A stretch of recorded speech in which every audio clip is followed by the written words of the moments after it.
सूर्यदेव आप? बड़ी बात। कल्याण हो पुत्र। ऐसी क्या आवश्यकता आन पड़ी कि आपको इस समय मेरे समक्ष आना पड़ा? कुछ समय पश्चात मैं आपको अर्घ भेंट करने आने ही वाला था। आज मैं अर्घ लेने नहीं आया हूं पुत्र, तो मैं एक चेतावनी देने आया हूं, और वो ये, तुम कल प्रातःकाल मुझे अर्घ भेंट करने मत आना, और यदि तुम मुझे अर्घ भेंट करने आए तो तुम अपना सर्वस्व खो बैठोगे। हाँ पुत्र, मेरी विनती है तुमसे, कल प्रातःकाल तुम मुझे अर्घ देने मत आना। परंतु मैं तो आपको बचपन से अर्घ देते आया हूं, तो आज अचानक ऐसा क्या हो गया कि आप मुझे अर्घ देने से रोक रहे हैं? तुम्हारा वचन पुत्र, तुमने प्रतिज्ञा ली है, सूर्य को अर्घ देते समय यदि कोई भी तुमसे कुछ भी मांगेगा तो वो तुम उसे दान में दे दोगे। कल का अर्घ तुम्हें कुछ ऐसा दान देने पर विवश कर देगा जिससे तुम मेरा दिया हुआ आशीर्वाद सदैव के लिए खो बैठोगे। देवराज इंद्र ने तुम्हें परास्त करने के लिए षड्यंत्र रचा है। वो कल प्रातःकाल तुमसे दान मांगने आएंगे, और दान में वो तुमसे कवच और कुंडल मांगे। तुम्हें ज्ञात है पुत्र? मुझे ज्ञात नहीं, परंतु आपको चिंतित देख के आभास हो गया। और यदि स्वयं मेरे पिताश्री मुझे चेतावनी देने आए हैं कि इंद्रदेव मुझसे दान मांगने आएंगे, तो इसका सीधा संबंध अर्जुन से होता है, इंद्रदेव का पुत्र अर्जुन। और उसमें कोई बुराई भी नहीं, क्योंकि हर पिता अपने पुत्र की भलाई चाहता है। यदि इतना समझते हो तो यह भी समझ लो पुत्र कि यह पिता भी यही चाहता है कि उसके पुत्र के साथ कोई अन्याय ना हो, कोई छल ना हो।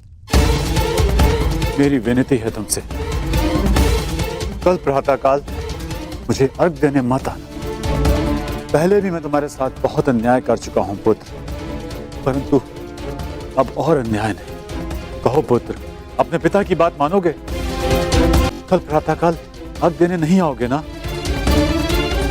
मुझे उत्तर दो पुत्र, मुझे उत्तर दो। प्रश्न उत्तर का समय नहीं बचा है। मनुष्य का कर्म उसके हर प्रश्न और उत्तर से बड़ा होता है, और अब आपके कर्म का समय हो गया है। अंधकार में डूबे समस्त संसार को आपको प्रकाश देना है। आप अपना कर्म और धर्म निभाइए, और मैं अपना कर्म और धर्म निभाऊंगा। बस आपसे एक प्रार्थना है कि अब ये अन्याय मत होने दीजिएगा कि संसार कहे कि कर्ण ने अपने जन्मदाता को अपना धर्म करने से रोक दिया। प्रणिपात पिताश्री। मुझे आशा है पुत्र, तुम मेरी विनती स्वीकार करना। कल्याण हो तुम्हारा। क्या हुआ माता? समय हो गया है, परंतु अभी तक सूर्यदेव उदित नहीं हुए। क्योंकि कदाचित ये उदय होने का उचित समय नहीं है पार्थ। मैं समझा नहीं माता। सूर्यदेव का उदित होना अनिवार्य है, प्रकृति का नियम है। भला इसके विरुद्ध कौन जा सकता है? एक पिता अपनी संतान के लिए किसी के भी विरुद्ध जा सकता है पार्थ।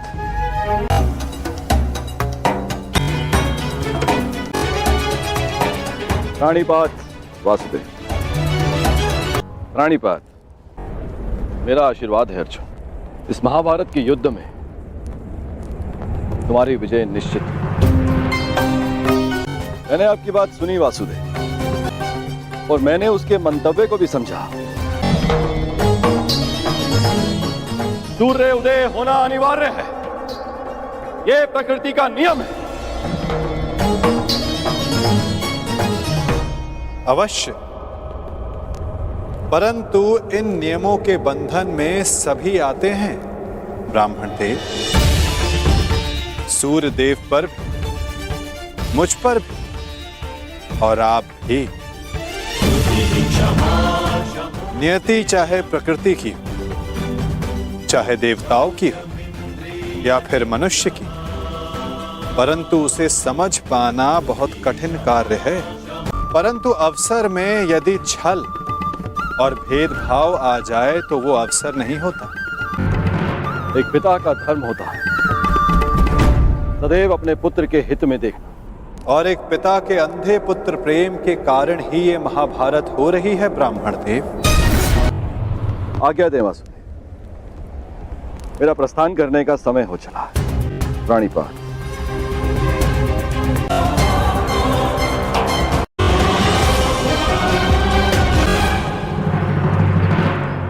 सूर्यदेव, ये एक पिता का धर्म होता है कि वो अपने पुत्र को उचित मार्ग दिखाए। क्या अब एक पुत्र अपने पिता को मार्ग दिखाएगा? अपने पुत्र मोह में अपने कर्तव्य से मुंह मत मोड़िए। प्रकट होइए सूर्यदेव, प्रकट होइए सूर्यदेव।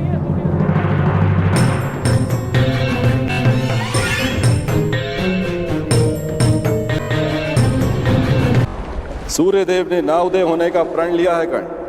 सूर्य उदय की प्रतीक्षा कर कर अपना समय व्यर्थ कर रहे हो कर्ण। सूर्यदेव अपना उत्तरदायित्व भूल चुके हैं।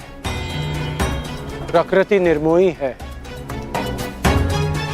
और उसका संबंध केवल अपने कर्तव्य से है, और स्वयं सूर्यदेव भी इस प्रकृति का महत्वपूर्ण भाग है। उन्हें आना होगा, और आप जिस उद्देश्य से आए हैं, जिस दान की अपेक्षा से आए हैं, वो दान आपको अवश्य मिलेगा इंद्रदेव।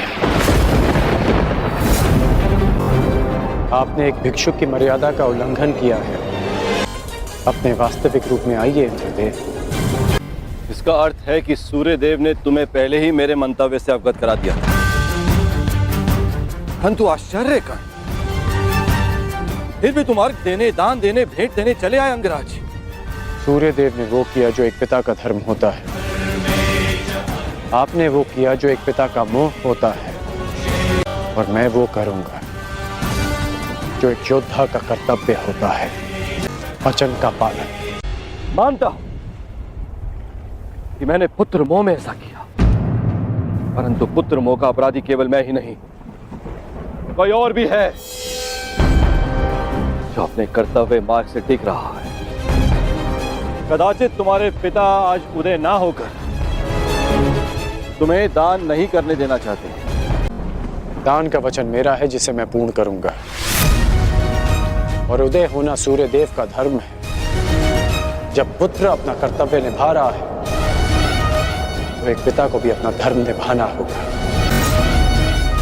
सूर्यदेव को उदित होना होगा। क्या आप मुझे योग्य नहीं समझते कि मैं अपने जीवन का निर्णय स्वयं ले सकूं? अगर आपको मुझ पर विश्वास है तो ये निर्णय मुझे लेने दीजिए, ये दान मुझे देने दीजिए पिताश्री। जागिए पिताश्री, जागिए।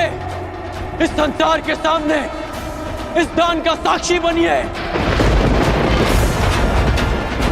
मेरा आह्वान है कि आप उदित हो, उदित होइए पिताश्री।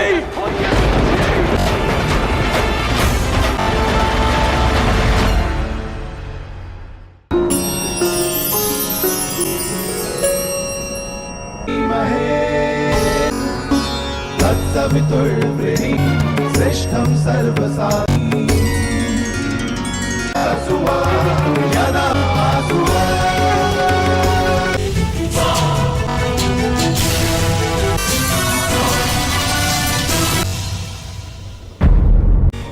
कहिए इंद्रदेव, क्या दान मांगने आए हैं आप? क्या हुआ? यदि आप याचक बनकर आ ही गए तो दान मांगने में संकोच कैसा? कहिए, क्या इच्छा है आपकी? ऐ दानवीर कर्ण, मैं दान में तुम्हारे कवच और कुंडल मांगता हूं। जो आज्ञा इंद्रदेव। आपने मुझसे दान नहीं मांगा, बल्कि मुझ पर उपकार किया। एक सूत पुत्र के पास स्वर्ण कवच रहने का क्या लाभ? मैं आपका दान पूर्ण करने का वचन देता हूं। स्वर्ण कवच रहने का क्या लाभ? मैं आपका दान पूर्ण करने का वचन देता हूं।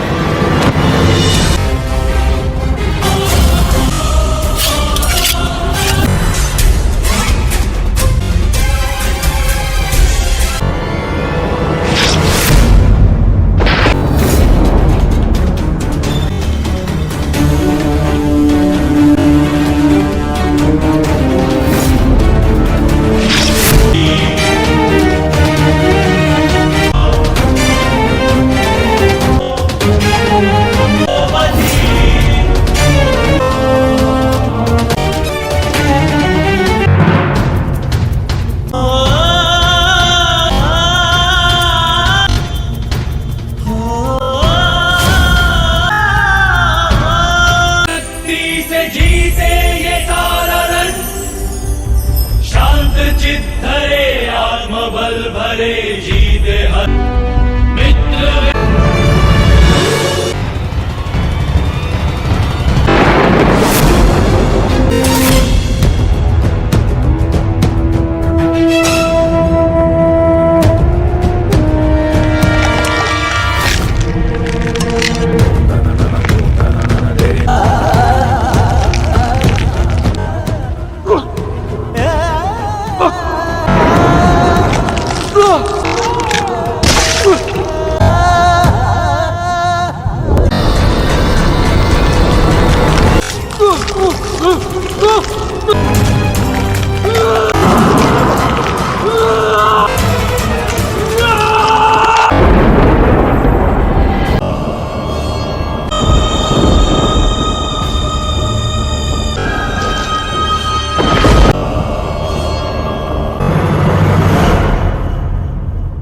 ये रहा वो कवच जिसके कारण आपके पुत्र के चिंता के बाण आपके हृदय को भेद रहे थे। दान स्वीकारिए इंद्रदेव।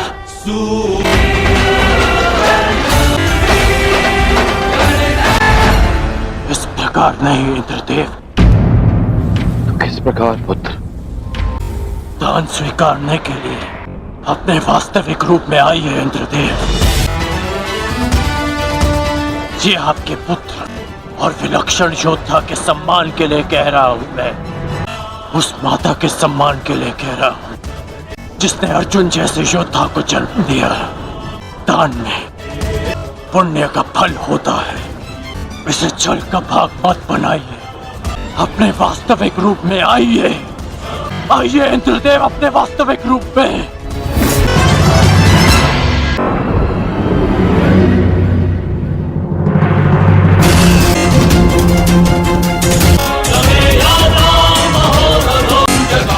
कवच ग्रहण कीजिए इंद्रदेव।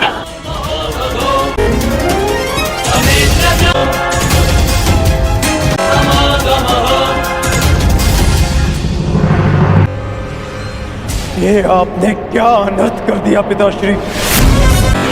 क्यों?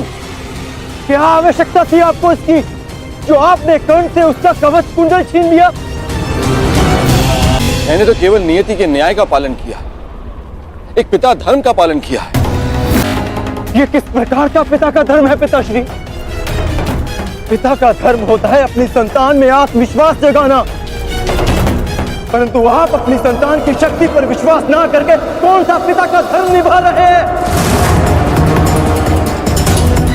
बताइए मुझे पिताश्री।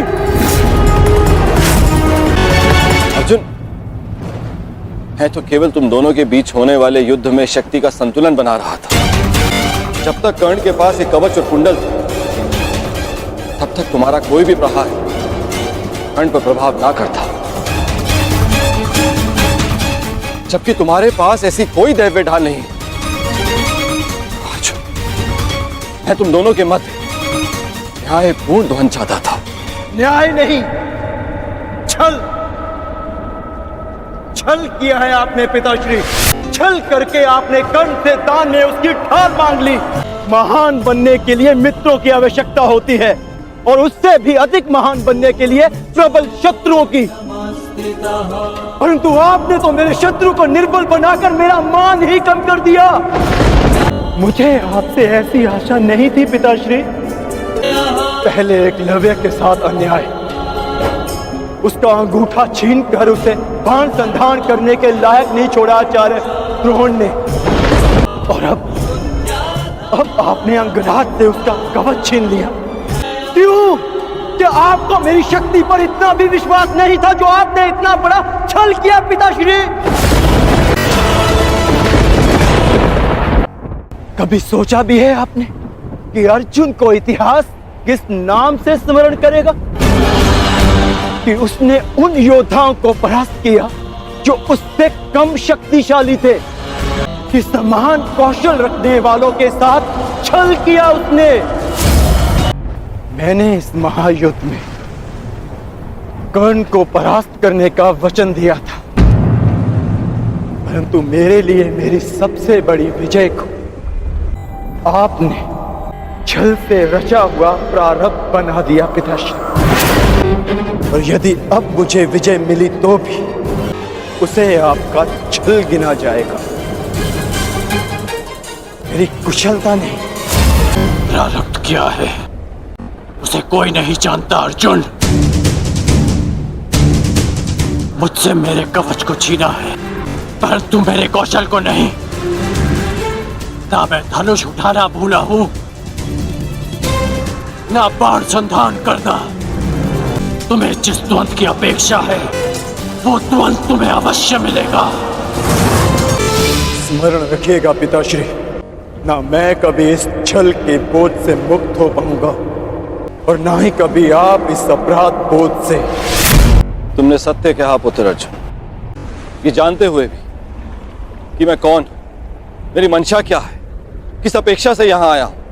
कर्ण ने मुझे अपने कवच और कुंडल दान कर दिए। इस दान से तुमने आत्मविश्वास का एक अद्भुत उदाहरण, एक महान परिभाषा प्रस्तुत की है। मैं देवराज ये घोषणा करता हूं, तुम्हारा ये बलिदान इस युद्ध का सबसे महान, सबसे उच्च बलिदान सिद्ध होगा। समस्त संसार में तुम महादानवीर कर्ण के नाम से प्रसिद्ध होगे। परंतु हमारे इस दान का बोझ बहुत भारी है। इस बोझ के भार के कारण मैं स्वयं से दृष्टि नहीं मिला पा रहा हूं कर्ण। इसे हल्का कर दो कर्ण।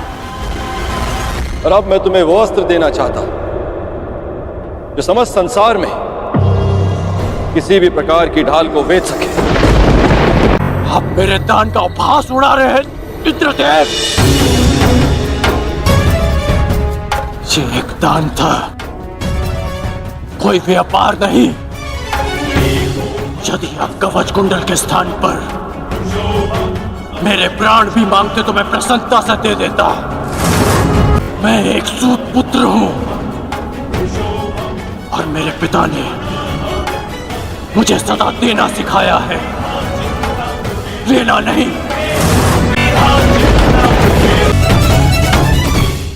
मैंने अपने दान देने का वचन पूर्ण किया, मेरे लिए यही पर्याप्त है। मुझे आपसे कुछ नहीं चाहिए। यदि तुमने मुझसे कुछ नहीं मांगा तो देवराज होने के नाते इस सृष्टि में मैं अपना सम्मान खो बैठूं। यदि मैंने तुम्हें कुछ नहीं दिया तो मैं स्वयं को कभी क्षमा न कर पाऊंगा। मैंने दान के रूप में तुमसे तुम्हारी ढाल छीनी। मांगो, मांगो जो वरदान मांगना है मुझसे। मांगो कर्ण। मैं आपका सम्मान रखने के लिए ये अस्त्र स्वीकार करता हूं जो किसी भी ढाल को भेद सके, जिसे जब भी मैं अपने शत्रु का नाम लेके प्रयोग करूं तो उसका अंत निश्चित हो।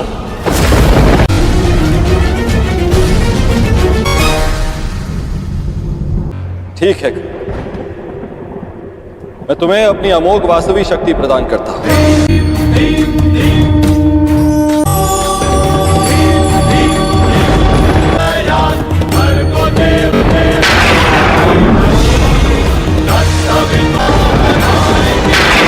इस शक्ति को जिसका नाम लेकर संधान करोगे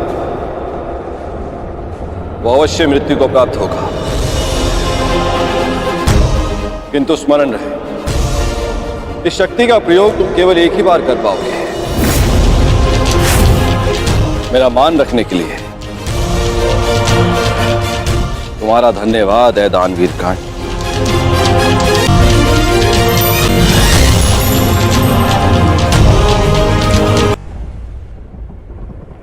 मैंने सदैव यही चाहा था कि तुम्हारा वध मैं तब करूं जब तुमने कवच धारण किया। ये कवच मेरा कौशल, मेरी प्रतिभा नहीं। ये कवच छिनने के पश्चात अब ये द्वंद समान है, परंतु तुम सावधान रहना, क्योंकि इस अस्त्र का प्रयोग मैं तुम पर ही करूंगा।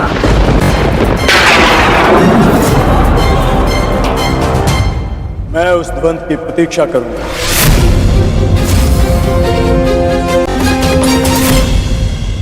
आपका मत उचित था माता।